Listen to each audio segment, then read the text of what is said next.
Nah, terus bagaimana pendapat para ulama tentang hadis dhaif? Kita nggak akan belajar ilmu hadis, nggak akan belajar ilmu hadis. Saya hanya akan menyampaikan keprihatinan saya kepada pemahaman umat yang digiring untuk memberangus hadis dhaif. Jadi seakan-akan hadis dhaif itu nggak penting, jadi nggak usah dibaca. Hadis dhaif itu nggak penting, jadi nggak usah diamalkan. Seakan-akan umat diajak berpikir seperti itu.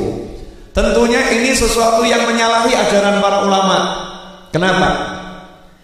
Imam Nawawi radhiyallahu ta'ala anhu yang mengarang kitab Riyadhus Shalihin, yang mengarang kitab Al-Adhkar, yang mengarang kitab Arba'in An-Nawawiyah, dan berbagai kitab lainnya. Beliau juga yang mensyarahkan kitab Sahih Muslim, yang menjelaskan detail itu kandungan Sahih Muslim, dari perawinya, makna kata perkatanya, kesimpulan hukum yang bisa diambil dari hadis yang ada dalam Sahih Muslim. Imam Nawawi lah yang membuat syarahnya dan diikuti oleh ulama di seluruh penjuru dunia. Beliau seorang pakar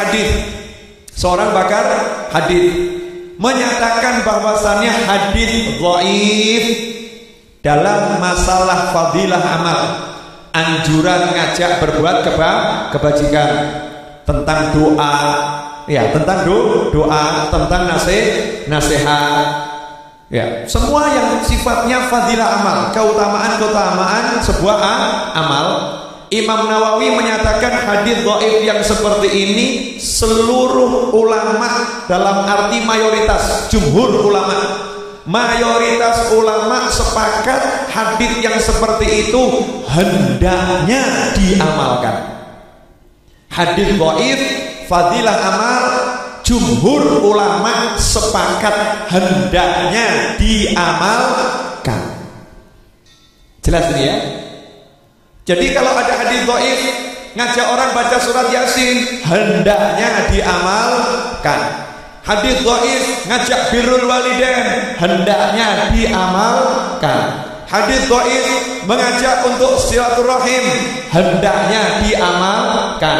Hadis dhaif mengajak sedekah, hendaknya diamalkan.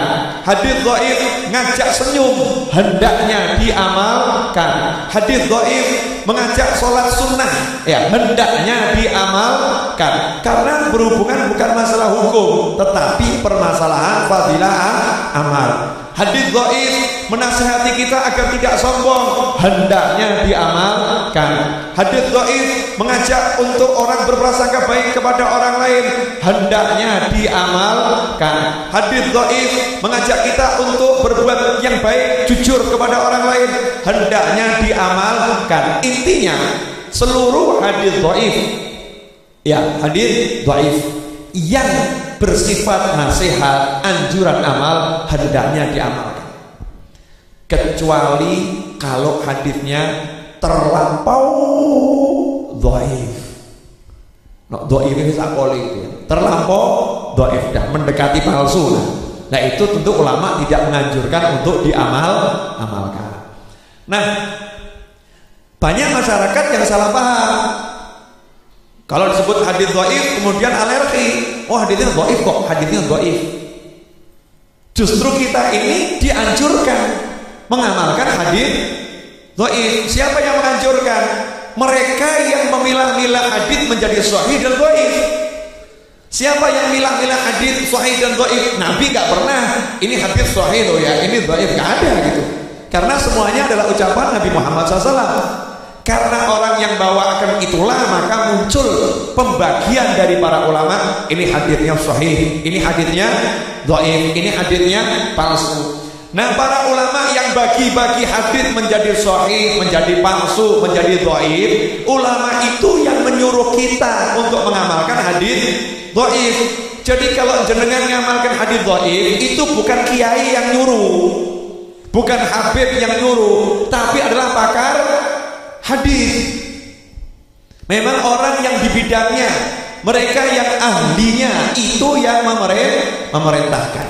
Karena itu jangan ragu untuk mengamalkan hadis dhaif.